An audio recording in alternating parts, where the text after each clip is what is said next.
Mechanical ventilation is a method used to mechanically assist or replace spontaneous breathing, often following invasive intubation. It is used in acute settings for patients with respiratory failure who cannot breathe effectively on their own. The physician is responsible for tracking the patient's status and changing ventilator settings. Respiratory therapists or technologists set up the ventilators based on physician orders. The nurse monitors alarms, the patient's respiratory status, and provides necessary nursing care. Nursing care involves continuously monitoring vital signs and ensuring the endotracheal tube is secured but not too tight. It is also important to change endotracheal tubings within 72 hours, ensure settings are correct, and suction secretions as needed.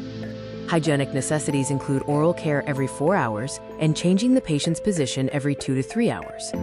If the ventilator is connected to a tracheostomy, dressing should be changed, and the tube bandaged daily. Enteral feeding is administered, and patient progress is evaluated daily.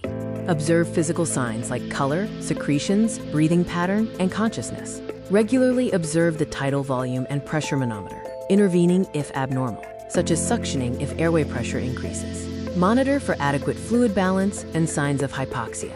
Maintain aseptic technique to prevent infection.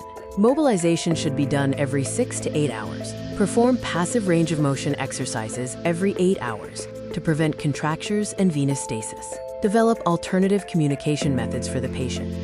Auscultate the chest periodically, noting the presence, absence, and equality of breath sounds. This provides information regarding airflow and the presence or absence of fluid or mucus obstruction.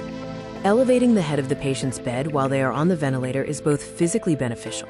Check ventilator alarms for proper functioning. Ventilators have a series of visual and audible alarms, such as those for O2 and low or high pressure. Ensure alarms are not turned off or failing to reset. The tracheal or endotracheal cuff must be properly inflated to ensure adequate ventilation. Check tubings for obstruction. Kinks in tubings prevent adequate volume delivery and increase airway pressure. Water in the tubing prevents proper gas distribution and predisposes to bacterial growth.